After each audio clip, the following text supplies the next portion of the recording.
भंगे धतूरा मन को भाई बसहा भेल की जिनकी सवारी रहे कुटिया में धूनी रमाए गोरा संग गणेश भी रहते विघ्न विनाशक जो कहलाए कथा सुनाऊं बैद्यनाथ की सुनो रे भक्तों ध्यान लगाए कथा सुनाऊं बैद्यनाथ की।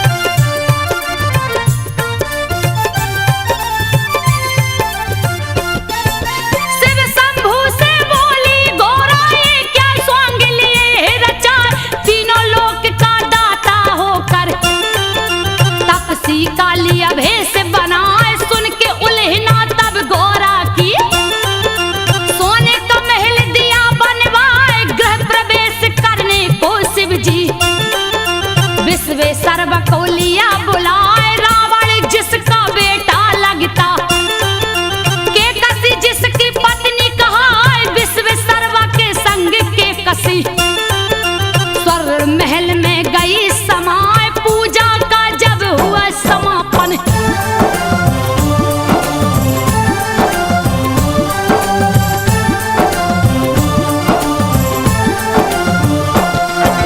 पूजा का जब हुआ समापन शिव शंभू बोले हरिशाय प्रसन्न हुआ हूँ तुमसे ब्राह्मण मांगो दक्षिणा जो मन आए यही मेरा सौभाग्य है बाबा मुझसे पूजा लिया करवाए आशीर्वाद ही बस काफी है जिससे जीवन सफल हो जाए फिर भी नहीं माने कैलाशी बोले कुछ तो ले भाई पूजा अधूरी रह जाती है बिन दक्षिणा के जो बामहन जाए के कसी को तब लालच आ गई।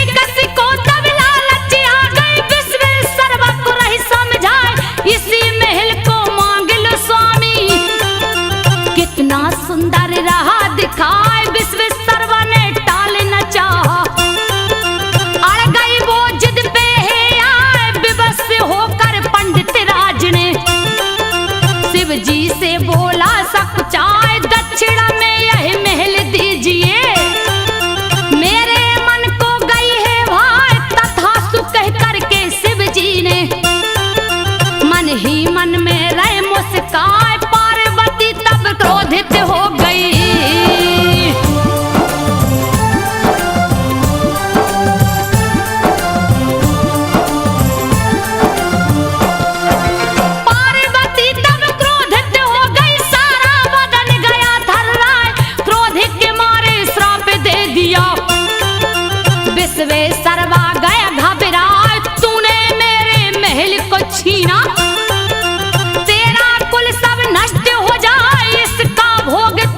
नहीं सकता।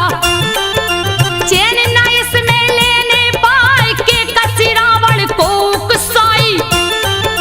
शिव को लाओ लंका उठाए, पार्वती ने श्राप दिया है।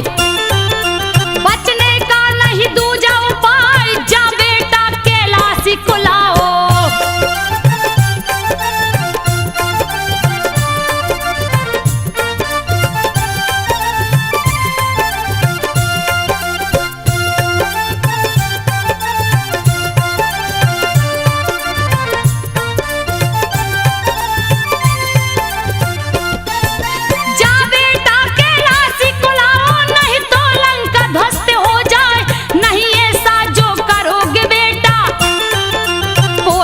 कुल में बच ना पाए, सच कहती हूँ तुमसे बेटा। के कसी रावण को समझाए, तुमको शिव है बहुत मानते। शिव को दो प्रसन्न कराए, किसी तरह से जाकर लाओ। बैठी हूँ मैं आस लगाए, चूक हो गई मुझसे भारी। तेरे पिता को दी उपसाए, विश्वेश्वरवा के बेटा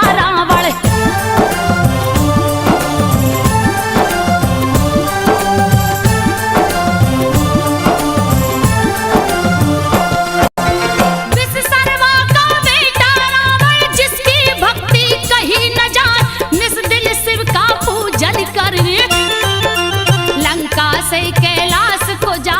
एक दिन रास्ते में नारद ने मति रावण की दियो घुमाए, बोले नारद जब रावण से लावो शिव को लंका उठाए, अजर अमर हो जाओगे तुम। बात गई रावण को भाई, जा पहुंचा कैलाशपुरी में। शिव शंभू का ध्यान लगाए, शिव शंभू थे ध्यान मगन में।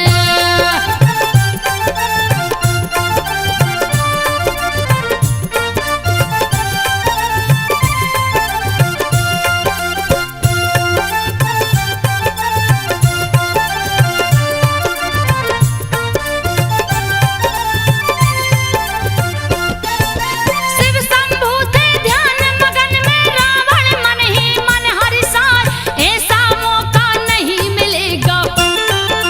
क्यों नालू कैलाश उठाए, रखूंगा जाकर लंकापुरी में। फिर शिव जी को दूंगा जगाए, सोच के ऐसा सब रावण ने।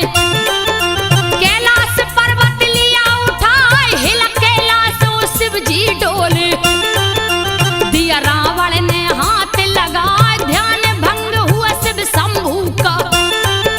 तब जंघों से दियो दबाए, दब गया दोनों भुजा रावण का।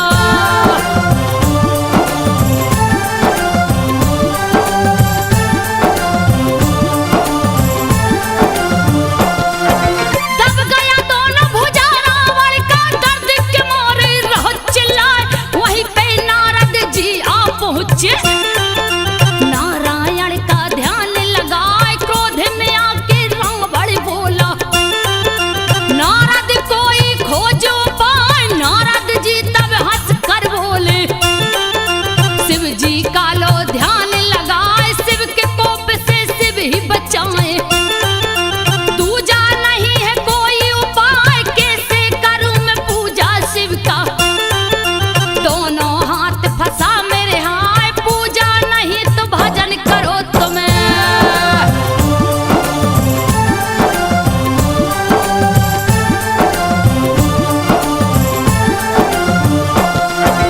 पूजा नहीं तो भजन करो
बारिश से तन भीगा जाए, कोशिश लाख किया रावण ने, शिव प्रसन्न ना होने पाए, क्रोधित होकर राजा रावण लिया खड़ग तब हाथ उठाए, एक एक करके शीश काट कर अग्निकुंड में भेंट चढ़ाए, नौ शीश जब काट दियो तो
भक्त वर प्राप्त हो जाए। रावण लौट गया लंका को, सारे देवता गए हर्षाए, शिवलिंग को स्थापित करके बैजू को दिए भक्त बनाए। देवता गण बैजू से बोले,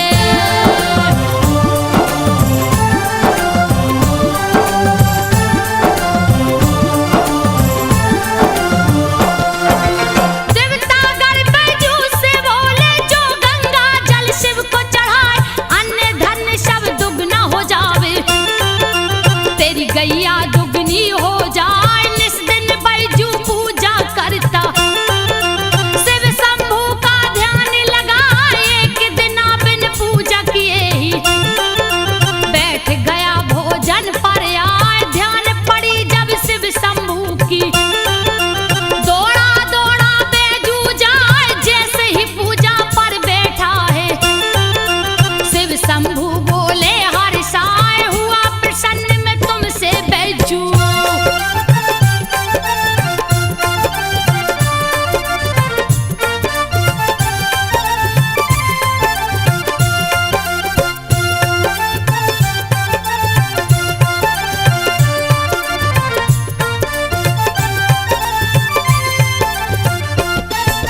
हुआ प्रसन्न में तुमसे बैजू, मांगो वर जो दिल में आए। ऐसा वर दो मुझको बाबा, मेरा नाम अमर हो जाए। यो मस्त शिव जी बोले हैं।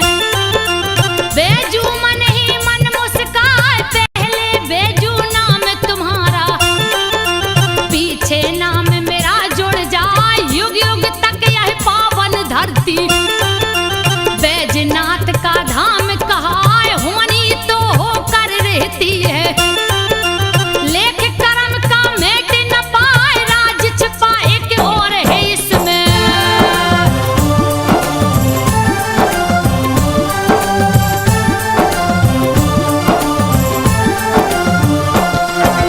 राज छुपा एक और है इसमें। सुनो रे भक्तों ध्यान लगाए, शिव जी के ससुर दक्ष है प्रजापति। यज्ञ दिया है शुरू करवाए, नर किन्नर गंधर्व देवता सबको न्योता दिया पठाए। नहीं निमंत्रण शिव को भेजा, ए अपमान सहा नहीं जाए। शिव शंभू से सती ने बोला, चलिए यज्ञ को देखा जाए। बिना निमंत्रण में नहीं जाऊं, शिव शंभू बोले समझाए। मगर सती ने एक न मानी,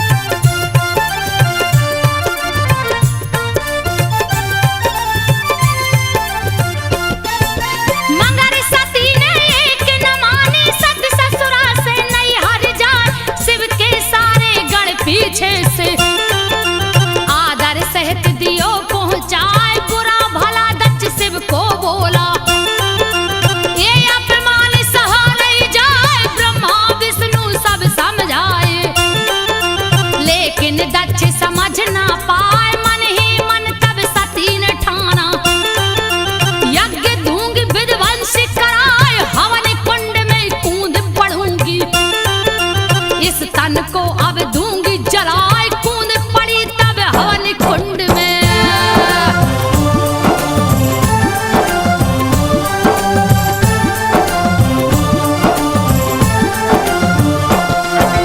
कूद पड़ी जब हवन कुंड में। अग्नि डर से भागी जाए, योगाग्नि को प्रकट किया तब सती ने तन को दिया जलाए। मची तबाही यज्ञशाला में, शिवगण दिए उत्पात मचाए। नारद आकर शिव शंभू को समाचार सब दियो सुनाए। वीरभद्र और महाकाली को दियो जटा से प्रकट कराए। वीरभद्र और महाकाली को शिव जी दल बल सहित पठाए। यज्ञशाला रणभूमि बन गई।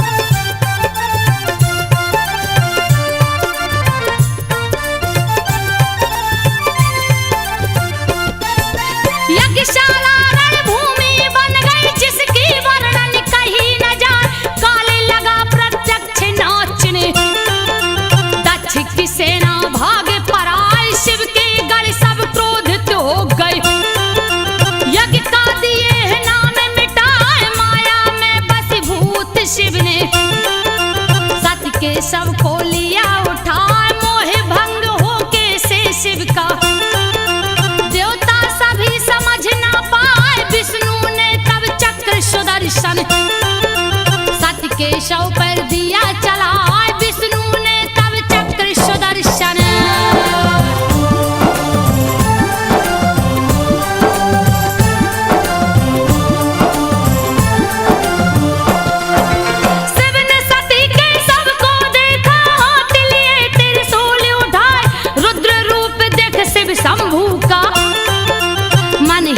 सब देव घबराए, करने लगे जब तांडव शिव जी। पल में लागे प्रलय हो जाए, कप गई धरती कप गए अंबर। सबकी बुद्धि गई हेराए, हाहाकार मचा तीन लोक में। कब क्या होगा कहा न जाए, क्षीर सागर सब देवगढ़ पहुंचे। विष्णु थे जहां ध्यान लगाए, मोह भंग कीजे शिव शंभू का।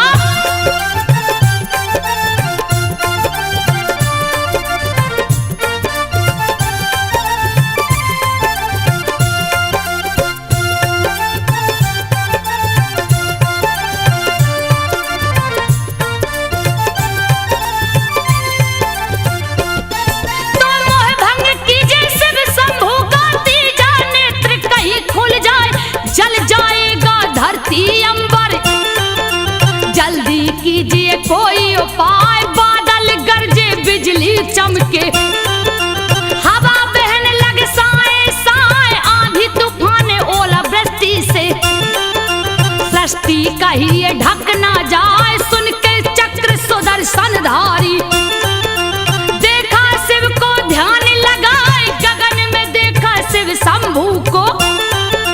विचरत सती के सबे उठाए, गगन में देखा शिव शंभू को।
जग थक जाए, सुल्तानगंज के जोगी बाबा जो अजगेवी नाम कहा, निस दिन शिव की पूजा करनी। सुल्तानगंज से देवघर जाए, उत्तर वाहिनी गंगा जल से। शिव को रोज स्नान कराए, गई जवानी आया बुढ़ापा। भक्ति कम होने ना पाए, देख के भक्ति अजगेवी की।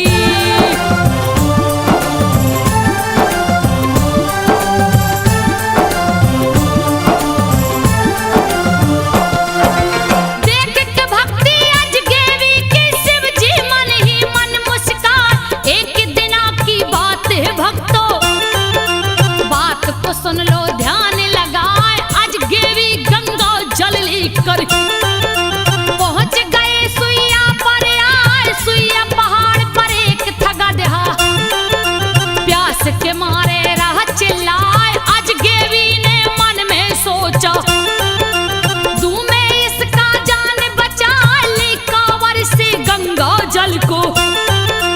उसके मुंह से दिया लगाए, भक्तों से अपनी लेत परीक्षा।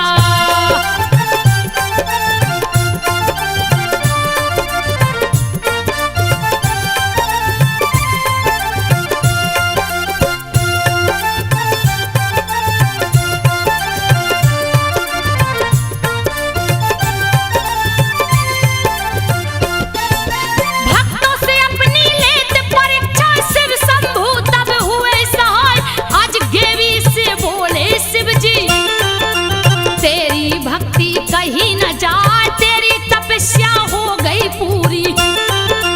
वर मांगो जो मन में आए, मैं क्या मांगू हे शिव शंभू।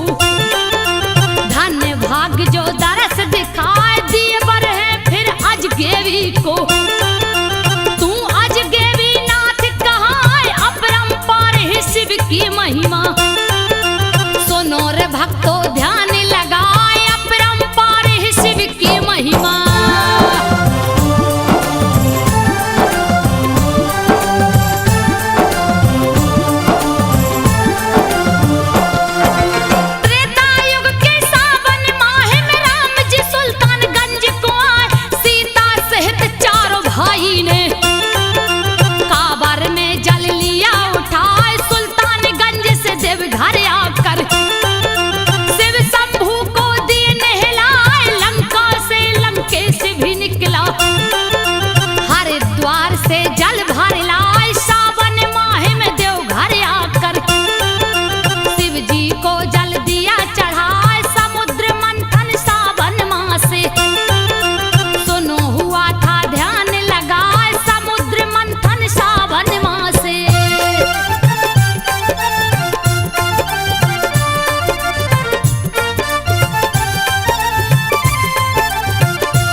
देख सब गए थर्राए, तब शिव जी ने विष को उठाकर अपने मुंह से लिया लगाए। सावन में विष पान किए शिव, जिसकी गर्मी सही न जाए, उनकी गर्मी शांत करन को।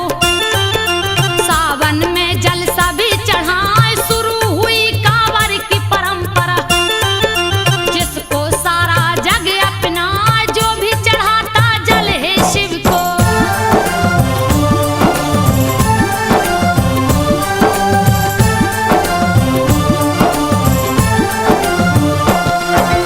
बड़ी विभीषण काल पड़ गया, प्राणी त्राहि माम चिल्लाए। तपने लग गई धरती माता, कहीं ना पानी दिखने पाए। पेड़ पौधे सब सूखन लागे, कोप सूरज का बढ़ता जाए। धरती के सारे प्राणी तो भूख के मारे गए घबराए। व्याकुल होकर भक्त वासुकी लिया हाथ को डाले उठाए। चीरने लगा धरती का सीना, कंद मूल ना दिखने पाए। फिर भी हार न माने वासुकी।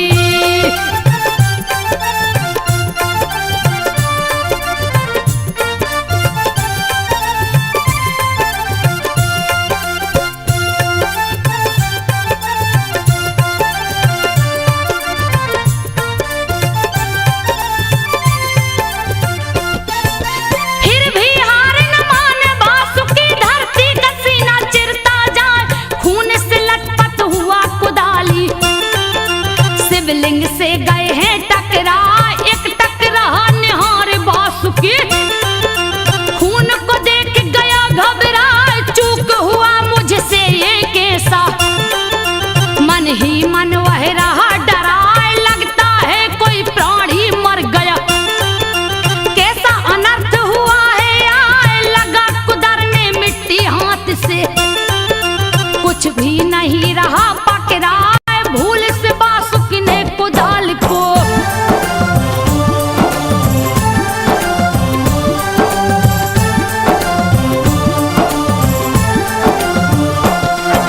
भूल से वासुकी ने कुदाल को शिव के मस्तक दिया चलाए। प्रकट हुए कैलाश के वासी, वासुकी कुछ भी समझ न पाए। मस्तक फटा पड़ा था शिव का, देख के भक्त गया घबराए। डर के मारे थर थर कांपे, कुछ भी उसको समझ न आए। प्रकट हुए कैलाश के वासी, वासुकी से बोले मुस्काए। मांग लो वर जो चाहो बेटा, जो भी तेरे मन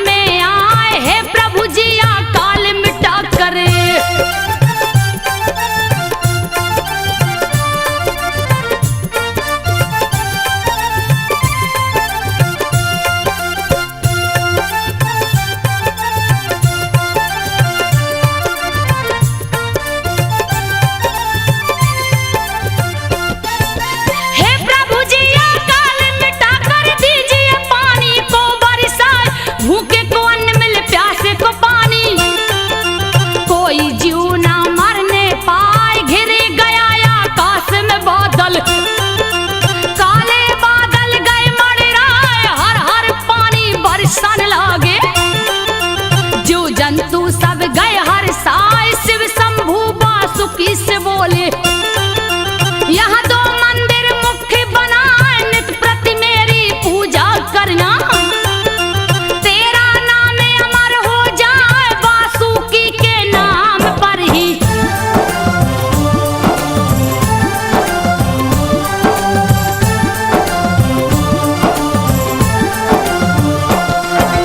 वासुकी के नाम पर ही वासुकीनाथ धाम कहलाए। शिव और पार्वती का गठबंधन, महाशिवरात्रि को हो जाए शस्त्रों की पूजा भी इस दिन ही करते हैं सब पंडाया। शिवरात्रि में जो शस्त्र को छूता उसका देते कष्ट मिटाए, भगवा वस्त्र को धारण करके भक्तों शिव को पूजने जाए, बोल बम उच्चारण करके नंगे पांव कंवरिया जाए इस मंत्र के उच्चारण से।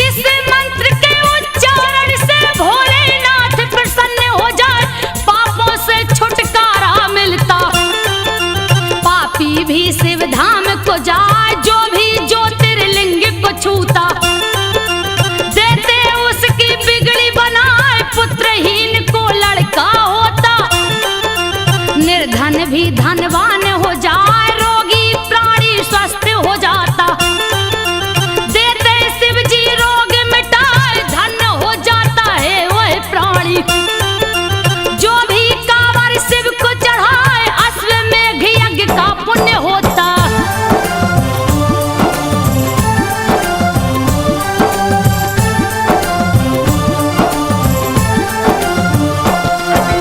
अश्वमेघ यज्ञ पुण्य होता, बोल बम जो कहता जाए, शिव के संग ब्रह्मा विष्णु भी बोल बम से खुश हो जाए, ओम नमः शिवाय भी शिव का पंचाक्षरी मंत्र कहलाए। अश्विनी कुमार बीमार पड़ गए, सारे देवता गए घबराए, लाखों वेदा देख के हारे, फिर भी स्वस्थ न होने पाए, वेद खुद ही रोगी हो गया, कोई दवा समझ ना पाए, व्याकुल हो गई भार्या उसकी।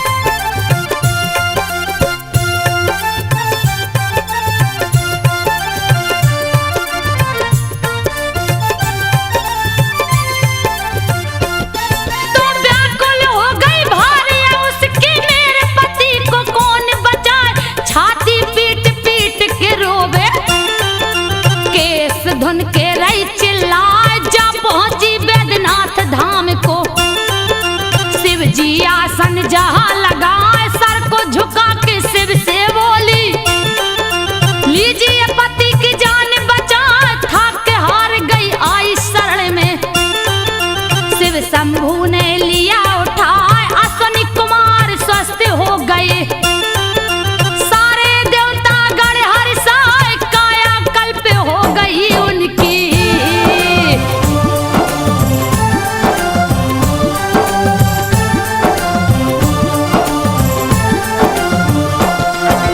जगतपति है जग के मालिक, उनकी लीला कहीं न जाए, चाहे कोई भी जितना कर ले, कीर्ति गावत जग थक जाए, मोहित संजय दास है शिव के, जिनके कलम से कथा लिखा है, प्रदीप मिश्रा शिव के पुजारी, शिव को अपने दिल में बसाए, दिलीप सिन्हा भक्त भोला के, कांवर ले दो घर को जाए, संजू बघेल जगावेगा था, शिव शंभु को शीश झुकाए, संजू बघेल गाथा गावे, शिव शंभु को शीश लो भक्तों ध्यान